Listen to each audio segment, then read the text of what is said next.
And Jamal, I want to get you in this conversation as well, because in our meeting that we had the other day, and you were talking about your upcoming book. I don't know if it's still upcoming, the social gradient. This analysis that we go beyond just the stuff that we know, right? Demographics, psychographics, and so forth and so on.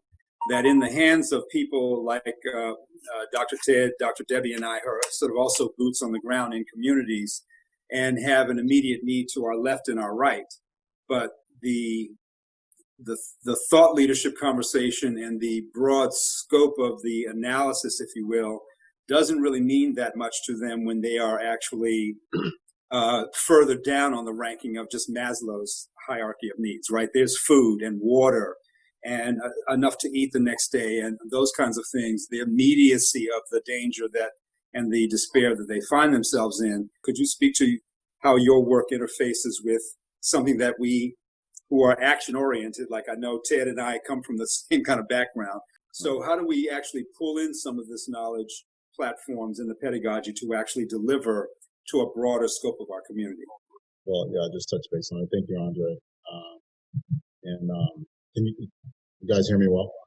Yeah, if you lean in. Yeah. Just okay, wonderful.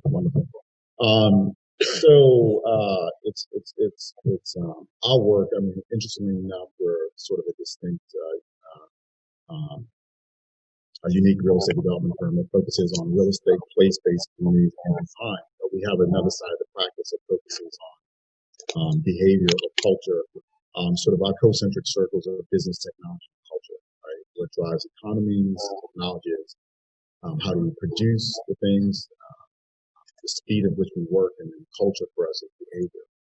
And so we're very much focused on understanding the behavior of those communities that we are interested in developing and improving.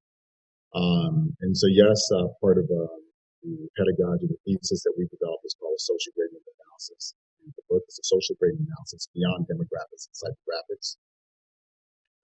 Whether some see it as a communication tool for the 21st century or a way to actually deal with the age of social media. In many aspects, the thesis is interchangeable and usable for economic analysis, cultural analysis, and so forth. The interesting about this discussion here today, where we talk about dehumanization, and in this particular case, because we're talking about Breonna Taylor and the community, which we're seeing that happening is how we Black lives. I mean, the conversation around sort of tangible to this title that Black Lives Matter is that for Black lives, the intersectionality is very interesting in terms of the compounding things that happen in our lives, right? So, for example, you have a young lady like Breonna Taylor who's lifting herself up at the bootstrap and is an EMT. At the same time, her boyfriend, right, someone she's tying herself to in life, is somehow being related to drugs and other things.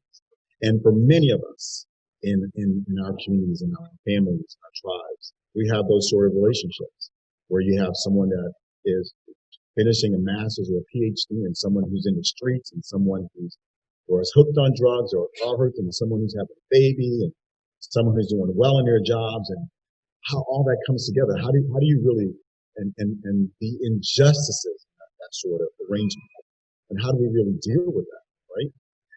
And then when you have these flashpoints of crisis, as we're talking about here today, you have to ponder and say, what is it that we could do? What's missing that if present would make the difference? And so we focus on that from a standpoint of really dialogue and conversation, but also pushing consciousness that we have to shift the way people see themselves and think about themselves and their relationships to one another.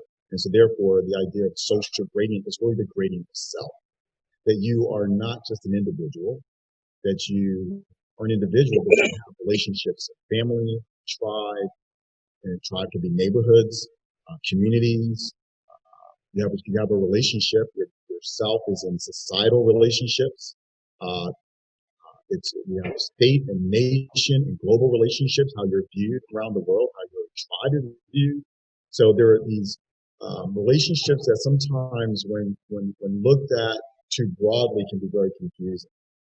And so what we try to do is offer a conversation or the experience with others, a dialogue, and think and process together how we can have a different perspective on how we see ourselves in relationships and become more productive in using what we call social technology of the social rate.